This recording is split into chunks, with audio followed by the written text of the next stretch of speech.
So hi guys, welcome to the present session. So in this session we are going to see the topic that is steps of research.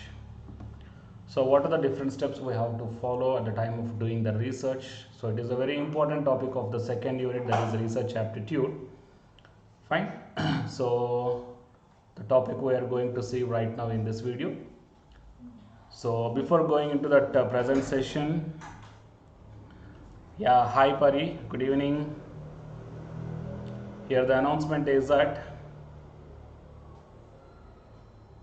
first of all, welcome to the NTA UGC NET free live classes, and there is a complete course or the detailed course is available for the UGC NET paper 1 as well as for the electronic science, both these two. Okay, so the complete course already started from November itself and it continues up to the February. It is a 3 months course. So if you take the subscription plan right now, then you may watch the previously recorded videos, and whatever the upcoming videos are there, then you can come in live. Okay, that flexibility is there, and these are the different subscription plans. Okay, so you can there will be a doubt clearing session is there. Okay, so you can ask your doubts for each and every 3 classes. One doubt clearing session is there, so there will be a lot of flexibility to you. Okay, so if you take the subscription plan, fine. So the course completely goes on as per the UGC syllabus point of view. Okay, so here the different subscription plans are mentioned: 1 month, 3 months, 6 months, and 12 months and 24 months. So my profile link as well as the subscription link, both these two are mentioned in the description box of this video. If you want to take the subscription plan, then you may use my referral code, that is Aswini K. Then you will get the 10% discount on any one of the subscription plan. And the price hike alert is there. So before increasing the prices, so take the subscription plan. Fine. Okay, so it is a announcement that I want to give you. And now while coming to the present concept, that is the steps of research. Okay. So steps of research is the important topic of the research aptitude. So it is some little bit big topic. Okay, so you can just summarize within one slide. So first I will show you the summary slide, then we can go in detail of each and every steps here. The first one is, as per the definition given by the Creswell, the research basically consists of the 3 steps. So what are the 3 steps are that? First one is formulating a research question. Okay, formulating the research question or posing a problem to which the researcher wants to identify, okay, or else want to find the answer to. That means the research follows the 3 steps. First one is the problem identification. That means you have to identify the research problem. Second one is whatever the related data to your research problem, you have to collect all the related research data. Third one is you have to neatly present whatever the research data you collected. Based upon that one, you have to find out the answer to your research problem, and then you have to neatly present your answer to the proposed research problem. So these are the 3 steps will be there. Okay, the first one is generally in the normal talk we can tell that first one is the problem identification by doing the literature survey. Second one is finding out the data or else collecting the data or else doing the survey related to your research problem. And the third one is properly arranging all the collected data to find the answer to your research problem. Okay, so that means nothing but publishing the papers and all these things will come. So these are the 3 steps, guys. Hi Dharmendra, good evening. And as per our UGC NET exam point of view, you must be familiar about all the 8 steps whatever it is displaying on your screens. Okay, so here the lot of slides are attached. Okay, nearly some 55 slides are attached here. It is a conclusion of all the 55 slides, okay, that I kept here. and from this one we have to go into the subtopics of the each and every topic, each and every step mentioned here, and we have to remember those one. Okay. First step, formulation of the research problem. That means you have to do the literature survey, you have to find out the objectives and identifying the research variables and the measuring scales. That means we are going to get the questions based upon the different types of research variables that we are going to see now. And formulating the hypothesis. Hypothesis is nothing but it is not the experimental thing, it is just a statement thing, hypothesis. And next, preparing the research design. Next, third one is developing the data collection instrument. Fourth one is selecting the samples, and fifth one is writing the research proposal. Sixth one is collecting the data, and seventh one is processing and analyzing the data, and eighth one is writing a research report, just like the writing the thesis.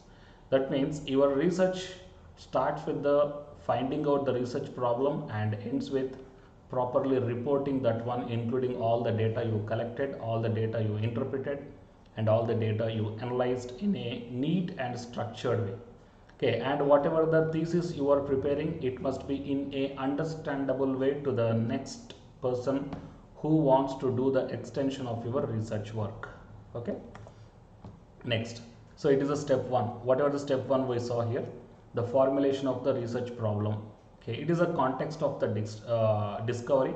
That means you have to discover the something. Okay. So usually it is the initial phase of the research. Whatever the research you are doing, it is the initial phase of the research. In this process, the observations, your beliefs, and the information and the general knowledge, etc. and etc. guide us about a new idea or the different way of thinking about the phenomena. Okay, that means whatever the observations you are doing, whatever the beliefs you are having, whatever the present information you are having and your general knowledge, okay, all these things will make you get one new idea. Okay, so if any one problem is there, why can't we solve this problem in order to make the benefit to so many people? Okay, such type of one new ideas will come. Okay, next, so the steps in formulation of the research problem, that means in the main step one itself, these are the few more sub steps. First, identifying a broad area of interest. That means how to find out the research problem. Okay, in that one, here the three steps are there. The first one is identifying a broad area of interest. That means in which area your interest is. Okay, first you have to identify that one. Second step is dividing the broad area into the sub areas.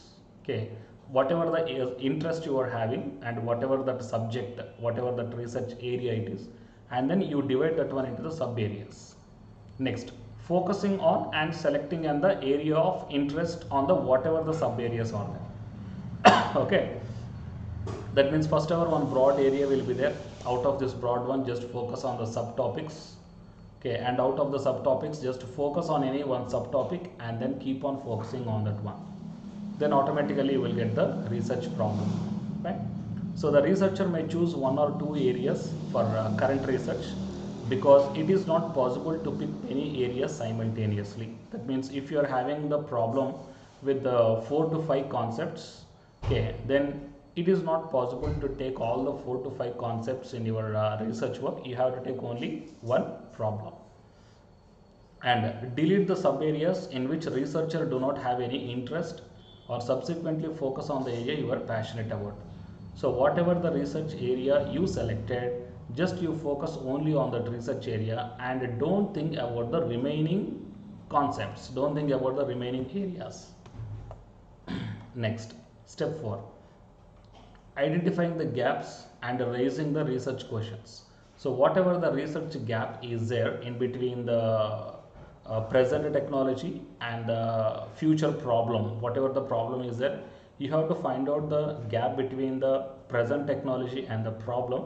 So based upon those gaps, you can able to get the research problems.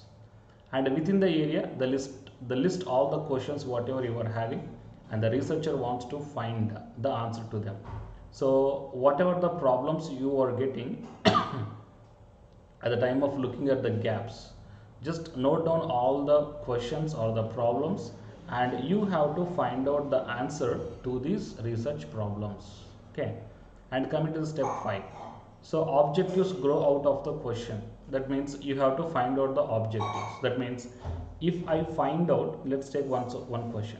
If I find out the answer to this question, based upon that answer, what we can do? Okay, what we can learn, what the other people can learn. Okay, all these things are comes under the objectives. And coming to the assessing and reviewing the objectives, that means as a researcher, your research problem is very narrow. Okay, and the specific identification of the study population is crucial in order to select the appropriate respondents. That means generally based upon your research problem, if you want to do any one survey in one city, okay, and in that survey, whoever the persons you are going to ask the questions, those persons are called as a respondents. Is that clear, guys? Those persons are called as a respondents. You have to select the appropriate respondents, then only you will get the proper data from them, then only there will be a more value to your research work. Okay. Next, the main objectives of the literature survey. That means by doing the literature survey, what you will get. The thing is, it broadens the knowledge of the researcher about the research problem. So whatever the research problem you are having, based upon that problem, you have to collect few journals published on those research problem, and you have to go through all the journals and the previous theses and the conference papers, all these things, so that what will happen is that based upon your research problem, you are going to get some broad knowledge. It brings the better clarity and focus to the research problem, and it also helps to improve the authenticity of the research. Authenticity of the research. That means whatever the previously done, all these things you will come to know, and whatever the future you have to do newly, that also you will come to know. So in that way, it will improve the authenticity of the research, and it helps to improve the research methodology too, and it helps to contextualize the findings, and it means how value addition has been added by the researcher to the existing stock of the knowledge. That means to the present knowledge, how you can able to add the new things. Okay, all these things you will come to know by the literature survey. And coming to the formulation of the objectives. So generally objectives are the goals that you have to set to attain your target. Though they inform the readers what the researcher wants to do through the research work, and the wording of the objective should be very precise and specific. Okay, so objectives can be written under the two headings, that is main objective and the sub objective. Okay, the two different types of objectives. What is the main and what is the sub? The main objective is an overall statement of the study. That means whatever the study you are doing, based upon that one, you have to give one statement. Okay, overall statement. Okay, so it also states that associations and the relationships we want to establish. Fine. But while coming to the sub objectives are nothing but specific aspects of the topic that you want to investigate within the main framework. Okay, so main objective means your overall statement has to be there, and while coming to the sub objectives means that in order to achieve your overall statement, what are the different sub tasks or the multiple tasks you did. So based upon that one, you have to arrange the sub objectives. Right?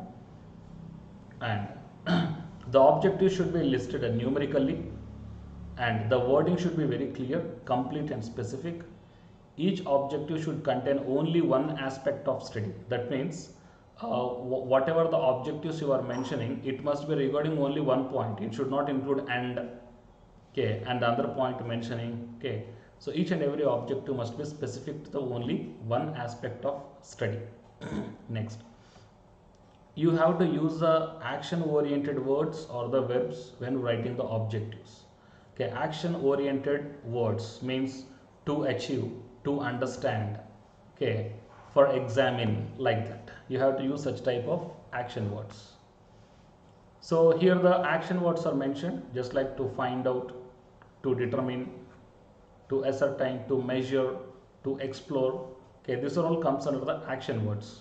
You have to use such type of action words to write your objectives as well as the sub objectives.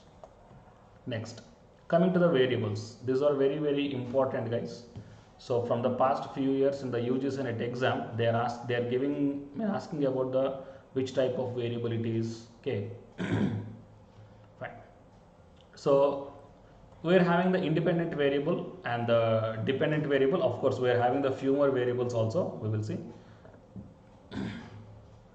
So independent variable means they are not depending on anybody, are known as, that means the manipulated or the experimental or the treatment variables. Okay, they become the cause of the another variable.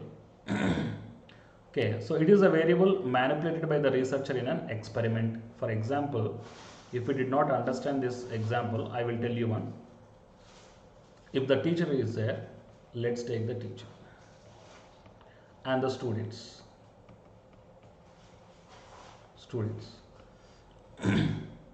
So here, teacher uses the different teaching methodologies.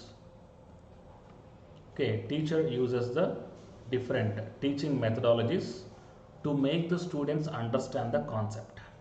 Correct? So in this example, the teacher can able to change the different teaching methodologies. We are having a lot of teaching methodologies are there. So teacher can able to change the different teaching methodologies to make the students understand. So in this example, who are the independent? Independent means they can able to take their own decisions. Okay, who are the independent variable here? Teacher or student? Okay, who is taking the decisions by their own? The teacher. The teacher can able to change the teaching methodologies. And here students are called as a dependent variables. Why they are dependent variables? Because they are depending upon the teacher, they are depending upon the teaching methodologies. Okay, so by this example you have to understand that difference between the independent variables and the dependent variables. Is that clear? So that's why they mentioned here that they become the cause of the another variable. So the teacher become the cause of the dependent variable. Fine, their progress, each and everything. Coming to the dependent variables are also called as a outcome or response variables. Okay, the dependent variable is a variable that changes as a result of changes made on the independent variable. That means whatever the teaching methodology is changing, based upon the changing of the teaching methodology, the response of the student, that means the result of the student will vary. Understand? So by that way, the students, that means the dependent variable is depending upon the different types of independent variables. Fine. So for example, in the study about the impact of coaching on student performance, coaching is the independent variable. Okay, student performance is the dependent variable. That means here also, whatever the coaching or whatever the teaching methodology that comes under the independent variable, the students' results comes under the what we call dependent variable. Is that clear, guys? So one more example I will tell, that we are having the different types of exams like OMR and the CBT and the multiple choice questions and the descriptive type of exam. We are having the different types of examinations. So while coming to the students, okay, students result. So all these different types of examinations comes under the independent variables. Okay, and coming to the student performance on these exams is a dependent variable. Is that clear? Next, one more thing is the intervening variable. So what is the intervening variable? Is nothing but it is going to link between the independent variable and the dependent variable. Okay, it is going to depend the link. It links the dependent and the independent variable. So for example, here in this case, one more example is that smoking leads to lung cancer. Are you understanding, guys? Smoking leads to lung cancer. So in this case, smoking comes under the independent variable. Okay, and while coming to lung cancer depends upon the dependent variable. Am I correct? Because lung cancer depends upon the smoking. Okay, the rate of the smoking. Okay, all these things. Fine. Hi Ananthi, good evening. Okay, so in this case, Smoking first of all leads to damage of the tissues, and the tissue damage leads to lung cancer. Correct? So here whatever the connectivity is there between the independent variable and the dependent variable, that is called as a intervening variable. Are you understanding, guys? Is that clear? So here also in this example, in between the teacher and the students, here one connectivity is there, that is the teaching methodology. So here the teaching methodology comes under the intervening variable, because it is connectivity between the teacher as a independent variable and student as a dependent variable. So the thing which is maintaining the bridge or connectivity between the independent and dependent variable, it is nothing but an intervening variable. Fine. Next we will see the few more variables here, that is extraneous variable. Okay, what is this extraneous variable? Means, as previously I told that smoking, okay, let's take the smoking leads to heart disease. Okay, it is the cause, it is the effect, and smoking is the independent variable and the disease is the dependent variable. Why? Because heart disease depends upon the rate of the smoking. Okay, so for one day how many times smoking, okay, for 1 week how many times smoking, it depends. Okay, and coming to the relation between both these two, here is that smoking leads to immediate, it doesn't leads to heart disease to all the smokers, right? It depends upon what? It depends upon the age of the person, it depends upon the rate of the smoking, it depends upon the duration of the smoking, and it depends upon the exercises, daily exercises. Okay, so if the age is small and the extent is of smoking is small and the duration of smoking is small, and if the daily exercise is doing, then automatically there is a very less chance of happening the heart diseases. Clear? So whatever the factors, that means which affect this relation, that means if all these things are doing, then there is a breakup of relation between the independent variable and the dependent variable. If all these factors are inversely doing, that means age of the person is 60 or 70 and hugely smoking and there is completely no exercise. Okay, if all these things are performed, then there will be a strong relation between both these two. Is that clear? Fine. So it is such type of variables are nothing but extraneous variables. So whatever the previous example I took here, nothing but teaching and teacher and students. Okay, so I will tell you here, guys. Teacher and student. So student is the dependent variable and teacher is the independent variable, and the teaching methodologies are the intervening variables. Then what about the performance of the student depends upon what? So in this example what are the extraneous factors? Means the maturity of the students, okay, the maturity of the students, and the prior knowledge. Prior knowledge means if the student is a 9th class, what about the knowledge about the 8th class, 7th class, and like that, prior knowledge, and their cognitive levels. Cognitive levels means intellectual levels and the IQ levels. Okay, like that. Any physically handicapped, like that. Okay, the different factors are going to affect the performance of the student, and all these are comes under the. And one more thing is that how many times the student is practicing. Okay, how many times they are doing the revisions. Okay, all these things are going to affect the performance of the student, and these variables are called as extraneous variables. Is it clear, guys? Did you understand? Next, coming to the hypothesis. So we are having the different types of hypothesis. So one is a descriptive type, second one is a relational, and third one is a explanatory, and null hypothesis is also there. Okay, so before going to all these things, basically what is the hypothesis? What is the hypothesis? Hypothesis is a statement without having any experimental proofs or mathematical proofs. It's just a statement. We don't know whether it is a perfectly correct or not. Understand? That means without having any type of proofs, either mathematical proofs or something else, we can't tell that it is exactly correct. So hypothesis also we can't tell that it is exactly correct, but it is one kind of statements we are giving based upon some survey or based upon something. Okay. And coming to the descriptive type of hypothesis, it is used to describe the characteristics. For example, present rate of unemployment in urban areas of India is 10%. Okay, it is one statement which is given in a descriptive type. Okay, so such type of examples are called as a descriptive hypothesis. Okay, for example, that in the UGC NET exam 2020, the 20% of the students are not attended to the exam. One statement. It is a descriptive hypothesis.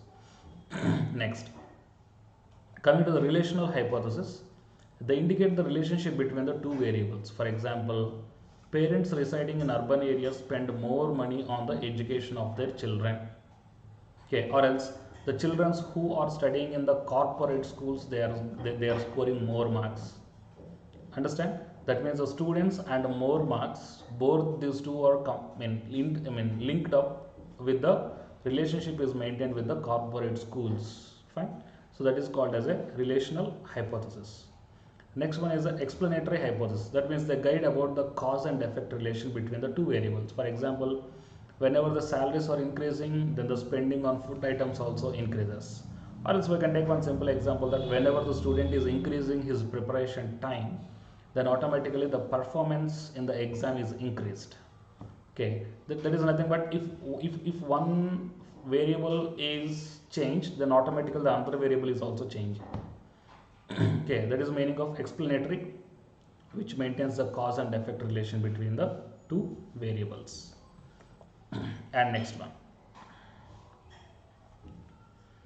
null hypothesis. Null hypothesis is nothing but it will state that the place of residence doesn't have any impact on the dropout ratio. That means, for example, if I am telling that null hypothesis means, I will give you one statement that in the urban areas and in the rural areas, the students present in the urban area or rural area dropout ratio. That means let's take the fail students in the exam. Okay, even to the students locating in the urban and even to the students locating in the rural area, it is not a matter of urban or rural. Okay, the students are failing now. Irrespective of the areas, the students are failing. Okay, so we can't tell that in the urban area the fail ratio is less, and in the rural area the fail ratio is more. Okay, it's not like that. Irrespective of the urban and rural areas, the failure ratio is the same. Okay, on that basis I will give you one hypothesis. Okay, I will give you one hypothesis, one general statement I will give. Based upon my statement, some research person will come and he will take few urban areas. Okay, he will take few metropolitan cities, just take Mumbai, Delhi, Bangalore, okay, and Hyderabad. Okay, he select for few metropolitan cities and he select few very rural areas. Now he will try to gather the success ratio and the failure ratio of the students in the exam from these cities and from these rural areas. Then he will compare, the researcher will compare the count here.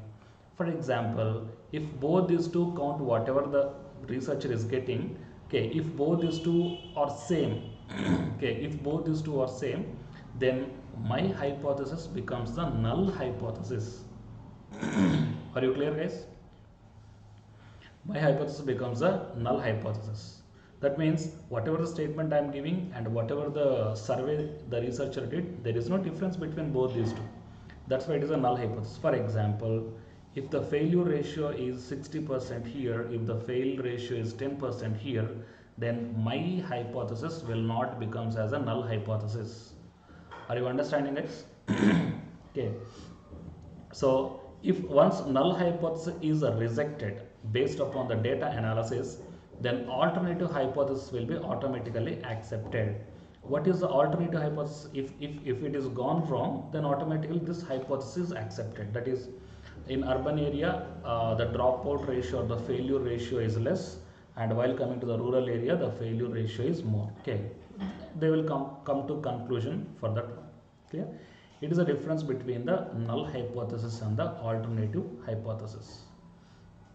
All of you clear, guys? Next one is a step 2. So preparing the research design and the study design. Okay, so this one we will see in the next session, guys. So as a half an hour session from 6 to 6:30. So here I detailedly explained you about the step 1 of the research methods, that is the formulation of the research problem. Okay, that is literature review, objectives and the variables, and the formulating the different types of hypothesis. Okay, so in the next session we are going to see the remaining what we call steps also. Fine. So whatever my profile link mentioned in the description box of this video, so please go to my profile link and click on the follow button. Then whatever the upcoming classes are there, then all these things will come to know, guys. Okay, so it is a present session and we will meet in the next session, guys. Thank you very much for your wonderful participation. So thank you Ananti, Dharmendra and Pari. Bye, guys.